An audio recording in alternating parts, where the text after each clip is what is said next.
companies like Marvel and their parent companies like Disney don't actually care about things like diversity and inclusivity. They only care about one thing, and that's making money. And of course, they want you to think that they actually care. Like, they don't force directors to shove diversity into movies because it could make them more money. But Victoria Alonso has been very vocal over the past few years. I've talked about her a couple of times now. She's hoping to change entertainment, let's say. She said in 2019 Marvel was actively working on making the MCU more inclusive. She said the X-Men name was outdated, and now she's come out with new statements talking about how Marvel doesn't view diversity as a political game. But before we get into the topic at hand, if you enjoy the content that I create, please make sure to subscribe to the channel and hit the notification bell. Follow me on social media like Twitter or mine so that you can see when my content is posted. And if you do really enjoy the videos and the live streams that I create, please consider becoming a Dark Titan via Patreon for just $1 a month or supporting via memberships. All of the links are in the description, and of course, I do really appreciate all of the support. So this article says Marvel Studios president Victoria Alonso declares diversity and inclusion is not a political game for us. It says, according to Marvel Studios president Victoria Alonso, the popular studio does not view their attempts to achieve validation by a vague metric of diversity and inclusion as a political game, but rather as 100% a responsibility for a global company. It says that giving a speech regarding her diversity and inclusion efforts at Marvel Studios during her reception of the night's Visionary Award on November 13th, she declared to attendees, "We have tried to stir it up and sometimes critics are not with us, and that's okay." It also says she continued with, "We thank you for being a critic, and we thank you for writing about us, and the fans will decide." Now, when it comes to criticism, they don't like criticism. Let's be honest. They can say all they want. We thank you for being a critic. We understand our content isn't for everyone. But that's not the way that they truly view it, because they want to make as much money as possible. And to do that, you have to get people to go to theaters and buy movie tickets, to buy subscriptions to Disney+. And right now, a lot of their movies that are coming out are not doing well. Sometimes the critics like them, like Black Widow and Shang-Chi.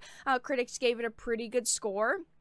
But when it comes to other movies, like also Black Widow and something like Eternals, fans haven't really enjoyed the films. And they don't like that criticism because it's still negativity, okay? It's still people telling others, oh, you shouldn't go see this movie because it's not very good, and that could lead to decreased sales.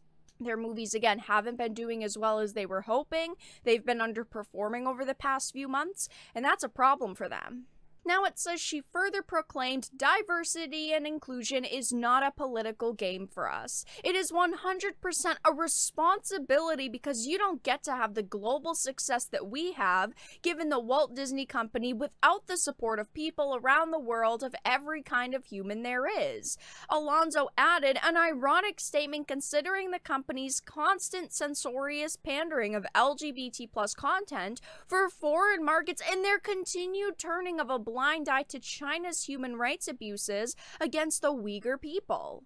Now, when movies like Thor and Iron Man were made at the beginning of the MCU, this whole diversity and inclusion push existed, but it wasn't as rampant as it is now 10 years later. And those movies did just fine in the global market, and in fact, movies now are doing even worse in the global market. And of course, they're gonna claim things like, oh, the pandemic, and movies getting banned in China, but the reality is that the movies just aren't as good anymore.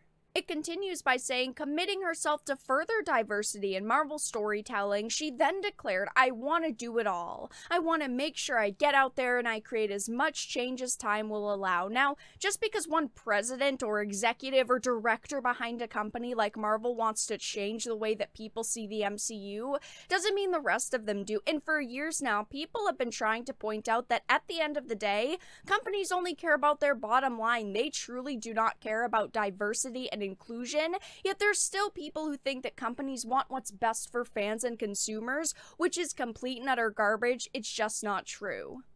It continues on to say that she turned to the fellow honoree, themselves a male to female transgender individual, and told them, "I see you. You're not alone. I perhaps have not 100% done right by you, but I can assure you for as long as I am at Marvel Studios, I will do right by you. One of the greatest gifts that we can give each other is in the belonging, is knowing that you do belong. Don't walk in thinking you don't belong."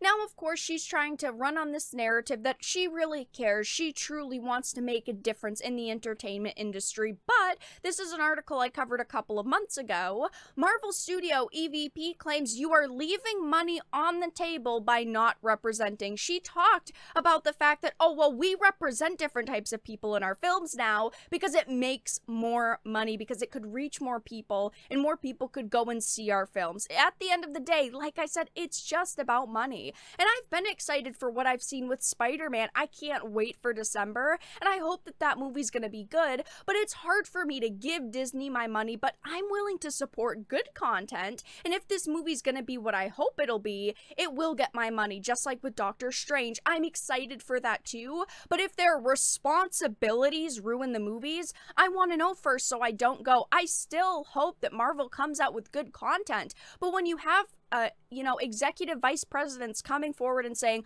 our number one focus is inclusion and it's not storytelling, that's really worrying.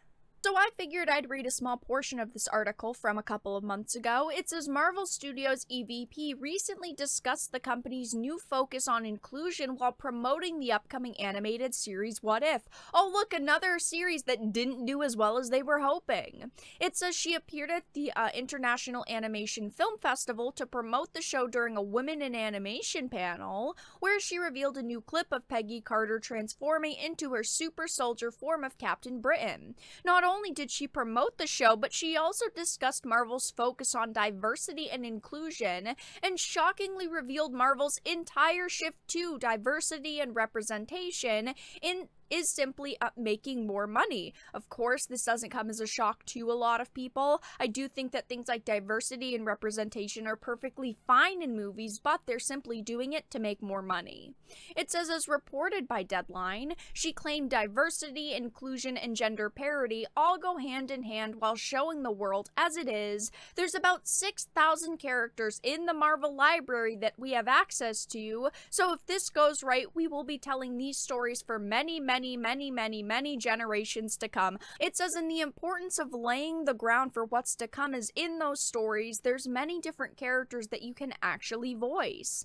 She would also claim that she was asked, aren't you tired every time your movie becomes #1 in the world? She went on to describe the question as odd before elaborating, the reason that we have success consistently is because our audience is global. You cannot have a global audience and not somehow start to represent it. For us, it was really important to have that. Like I pointed out at the beginning of the video, over the years, Victoria Alonso has made a lot of statements that people don't like. She even thinks the name X-Men is outdated, but I'm worried that she's going to change Marvel, and change Marvel too much. Things, again, like diversity and inclusivity are their focus instead of storytelling.